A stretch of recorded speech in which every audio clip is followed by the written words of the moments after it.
हाज़रीन गिरामी, जनाब आज की हमारी महफिल के बड़े मेहमान ख़ास आशिक़ मदीना आशिक़ रसूल मियाँ बरादरान की खुसूसी दावत पर तशरीफ़ लाए और हमारे चेयरमैन उशर ज़कात कमेटी ज़िला लाहौर बड़ी मोहब्बत वाली शख्सियत हैं और आका करीम के ज़िक्र की महफिल में बड़े प्यार से जाते हैं, यतीमों के सर पे हाथ रखते हैं, बड़ी शफ़क़तें फरमाते हैं। और माशाल्लाह चेयरमैन उशर ज़कात ज़िला लाहौर बस हमारे मियाँ मोहम्मद नवीद अंजुम साहब बड़े प्यार वाले हमारे मोहतरम मेहमान तशरीफ़ लाए।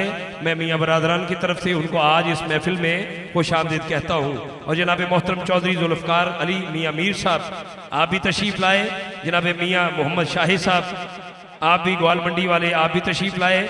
और मियाँ माजिद अली चिश्ती साहब, अलहाज मियाँ जमील अख्तर बिल्ला साहब, मियाँ अदील साहब, जनाब मियाँ मोहम्मद इसहाक मियाँ मीर से और मियाँ अशरफ साहब और तमाम तर वो अहबाब जो मियाँ बरादरान की खुसूसी दावत पर जीनत महफिल बने, सबको खुश आमदीद कहता हूँ। थोड़ी देर के बाद अलहाज वैस रज़ा कादरी साहब स्टेज पर आने वाले हैं, तो मैं चाहूँगा कि उनसे पहले मुझे मियाँ साहब ने जो हुक्म दिया उनके हुक्म पर जनाब मोहम्मद रसलान कादरी साहब को मैं माइक दूँ ताकि वो अपनी हाज़री आका करीम की बारगाह में मोहब्बत के साथ पेश फरमाएं।